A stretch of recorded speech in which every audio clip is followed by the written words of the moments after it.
The boardroom was eerily silent like the calm before a devastating storm. A long mahogany table stretched across the center of the room, polished to such a shine that it reflected the tense faces of the men and women seated around it. On one end sat Victor Harrington, a billionaire tycoon with silver-streaked hair and the kind of smile that never reached his cold, calculating eyes. On the other end sat Sheikh Khalid al-Masri, draped in a flowing white thobe, his fingers glittering. With rings that caught the light with every small movement, between them lay a stack of crisp documents, the $500 million merger deal that everyone believed would reshape the future of international trade. But no one could have guessed that the entire empire they were about to build rested in the hands of someone no one had even noticed in the room, the maid's young daughter. Her name was Amira Santos. She was barely 16 years old. The day had started like any other. Amira had woken up early in the small maid's quarters of the Harrington estate, tucked away behind the grand mansion like a forgotten shadow. Her mother, Elena, had worked as a housemaid for Victor for over a decade, cleaning floors, serving meals, and being invisible. Amira, with her sharp brown eyes and quiet determination, often helped her mother after school, while her friends laughed about dances and weekend movies. Amira spent her evenings polishing silverware or folding crisp linen. "Amira, you must stay out of sight today," Elena had whispered that morning, worry flickering across her tired face. "There will be very important men here, billionaires, lawyers, people who would not want a maid's daughter underfoot."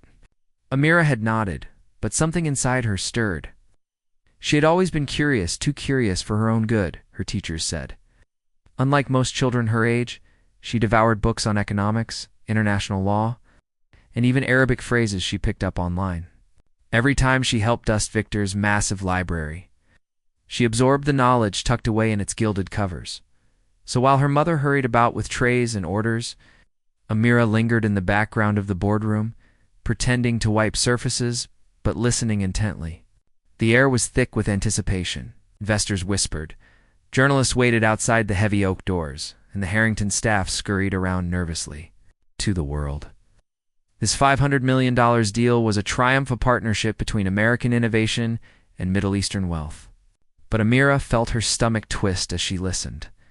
Something about the Arabic legal phrases, casually slipped into the contract by Sheikh Khalid's advisor, made her uneasy.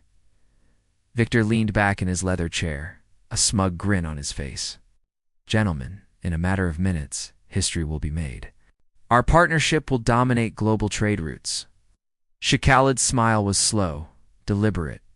His dark eyes glittered with a secret no one else seemed to see. "Indeed, Mr. Harrington, our fates are bound. Together we will control markets others only dream of touching." The lawyers on both sides exchanged nods, their pens poised like weapons ready to sign away millions. Elena silently placed glasses of water before them, her head bowed low, trying to avoid notice. Amira, however, could not ignore the creeping unease building inside her. She leaned closer to glance at the open documents. Her heart pounded. She recognized some of the Arabic words, phrases she had practiced scribbling late into the night on scraps of paper. What she saw chilled her to the bone. Hidden in the flowing script was a clause that did not match the English translation beside it. To the untrained eye, it looked harmless. But to someone who understood the nuance, it changed everything. It was not a merger. It was a trap. She swallowed hard, gripping the edge of the tablecloth. If Victor signed, he wouldn't be gaining control. He would be surrendering it.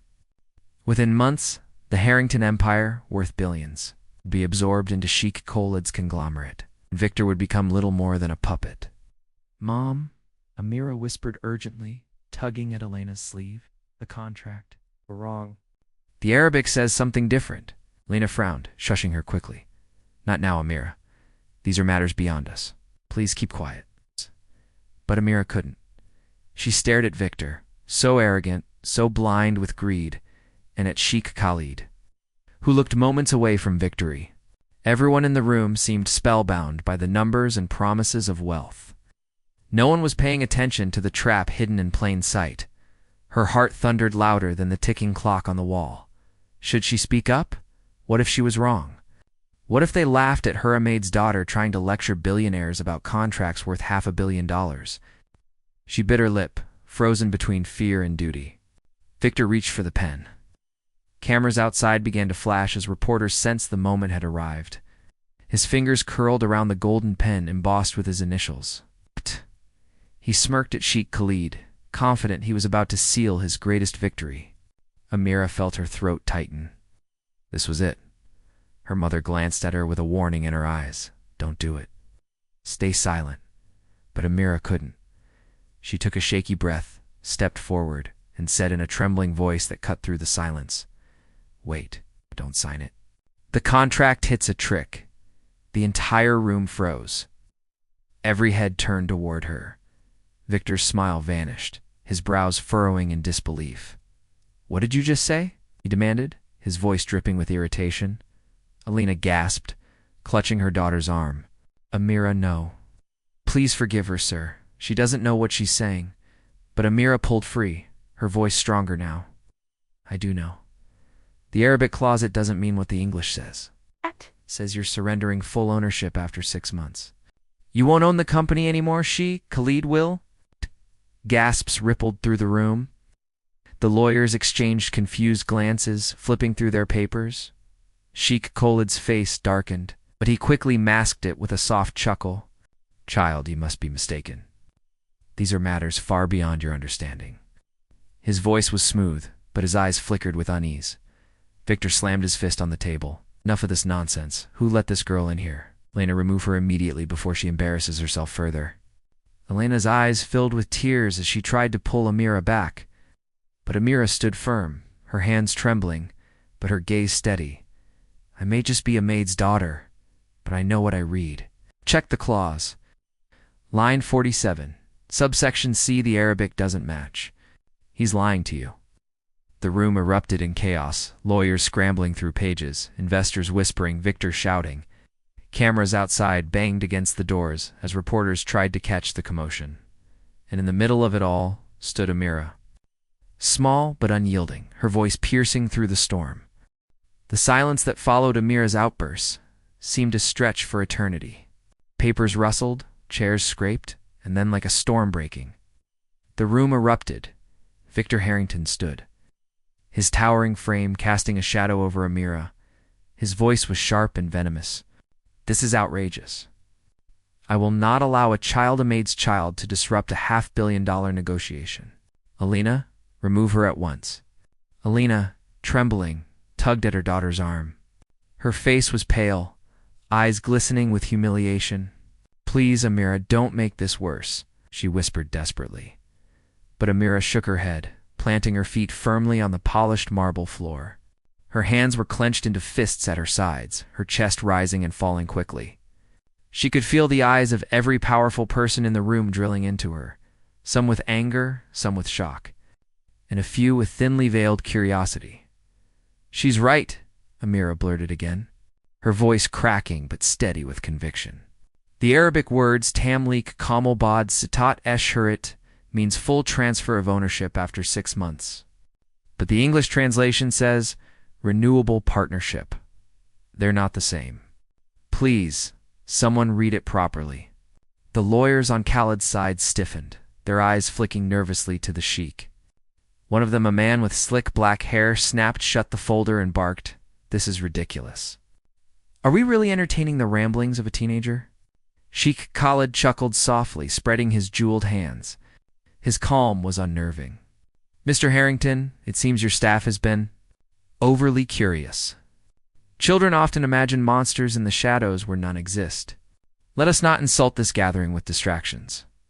But for the briefest moment, his dark eyes betrayed something, an unguarded flicker of irritation. Amira saw it.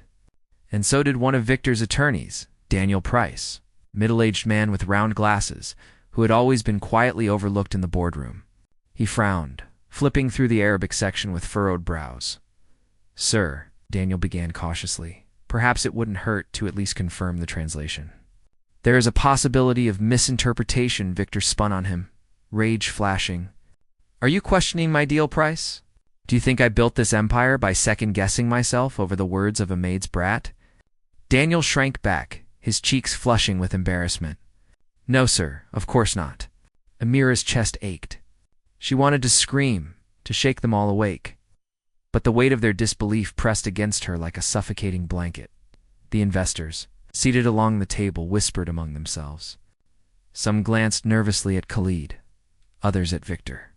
The tension was palpable, like the air before lightning strikes. Finally, one of the investors, a sharp-faced woman named Margaret Liu, raised an eyebrow.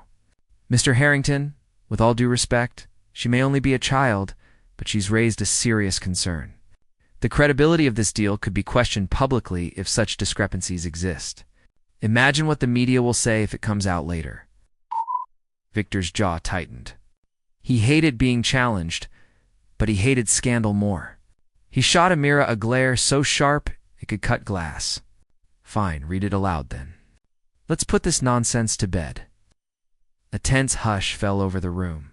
Daniel nervously pushed his glasses up his nose, cleared his throat, and began to read the Arabic lines slowly, carefully, as Amira had repeated. His voice trembled.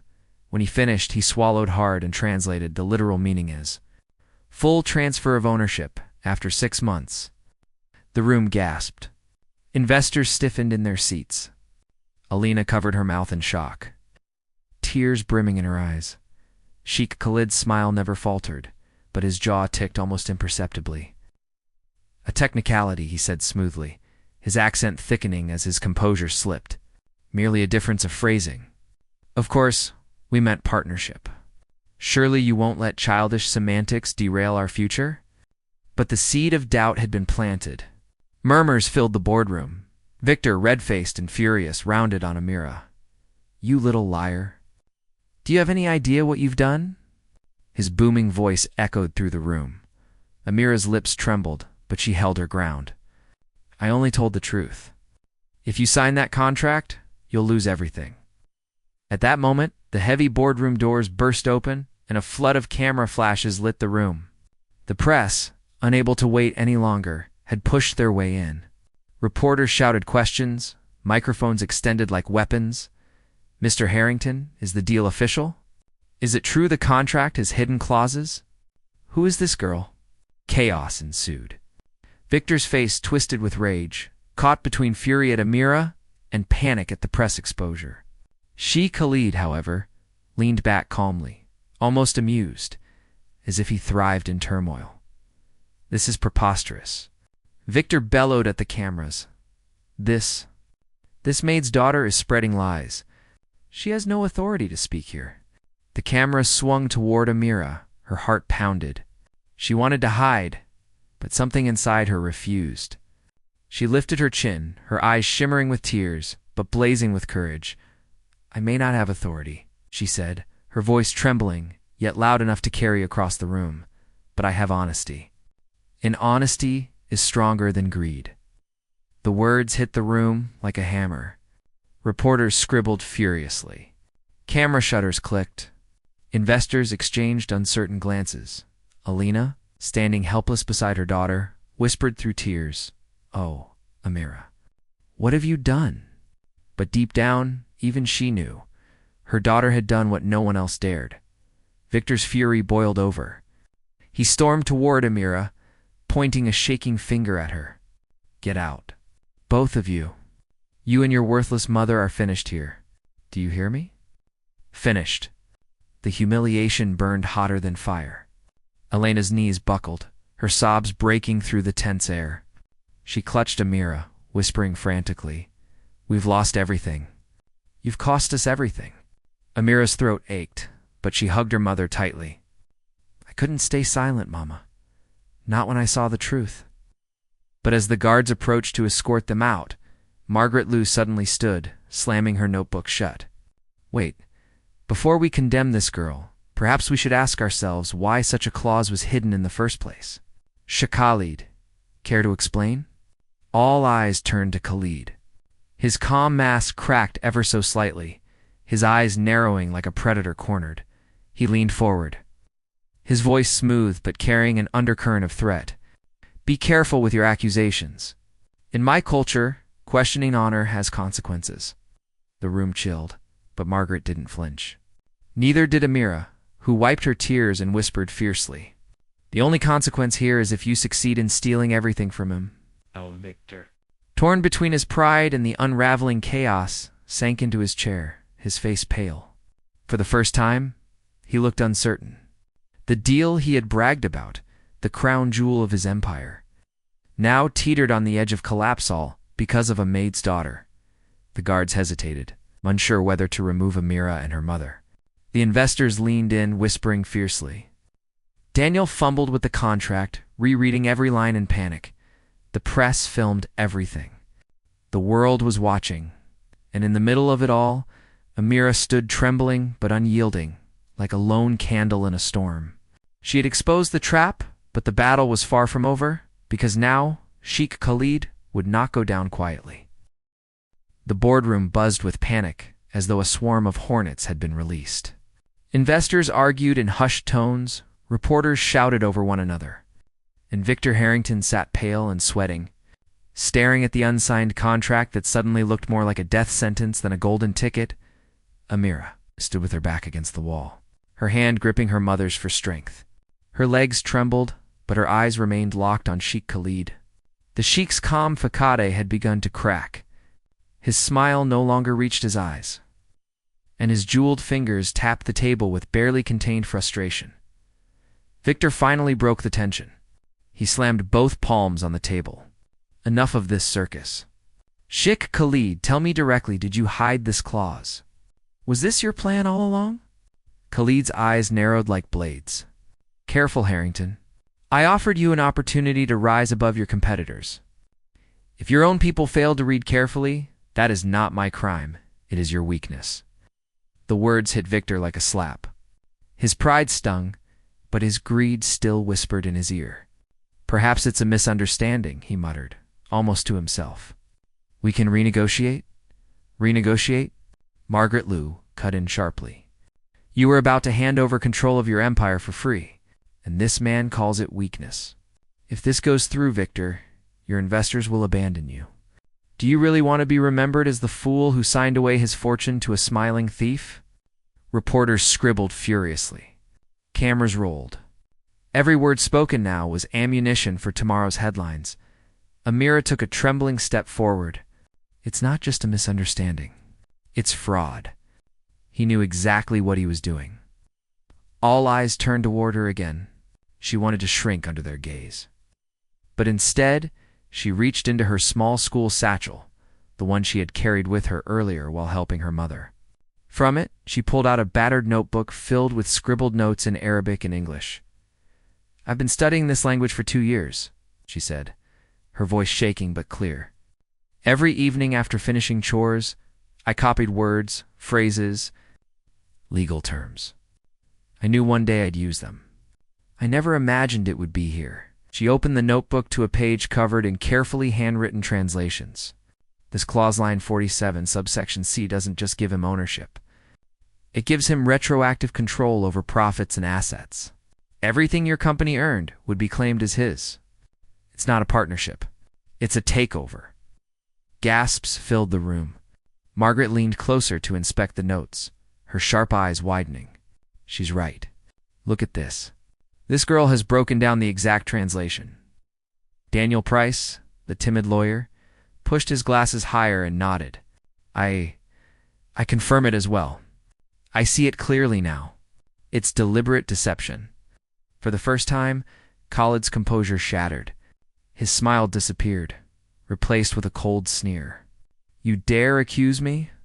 A child, a servant, accusing a man of my stature? He rose to his feet, his voice booming with menace. You do not know who I am.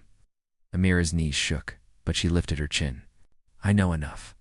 I know you tried to cheat my mother's employer out of everything. And I know the truth doesn't care about your wealth or your rings. Her words echoed like a hammer striking stone. Reporters nearly toppled over each other to capture the moment.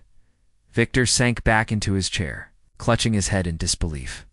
His empire, his pride nearly gone because of his arrogance. He glanced at Amira, shame burning in his eyes. He had mocked her, called her worthless, nearly thrown her and her mother out. Yet she had just saved him. The investors erupted. Some demanded Khalid leave the country immediately. Others shouted at Victor for nearly leading them into ruin. The room spun into chaos until security guards pushed through, surrounding Sheikh Khalid. "This meeting is over," Margaret declared firmly. "The deal is dead." "No," Khalid thundered, his fury boiling over. He shoved the chair aside, his voice thick with rage. "You think you can humiliate me? You think the word of a maid's daughter means more than mine?" But before his threats could continue, Daniel spoke up, his voice uncharacteristically firm. "Sir, everything said here is recorded. The press has it all. If you attempt anything further, it will only expose you more. I suggest you leave." The guards closed in. Sheikh Khalid's glare landed on Amira one last time, venomous and full of promised revenge. "This is not over, girl," he hissed. "You will regret this." Amira's heart pounded, but she met his glare with steady eyes. "No, you will." And with that, he was escorted out, his empire of deception crumbling as quickly as it had been built. The room slowly quieted, though tension still buzzed like static. Investors turned on Victor, their voices sharp. "How could you let it get this far? You almost destroyed us. If not for her, we'd all be ruined."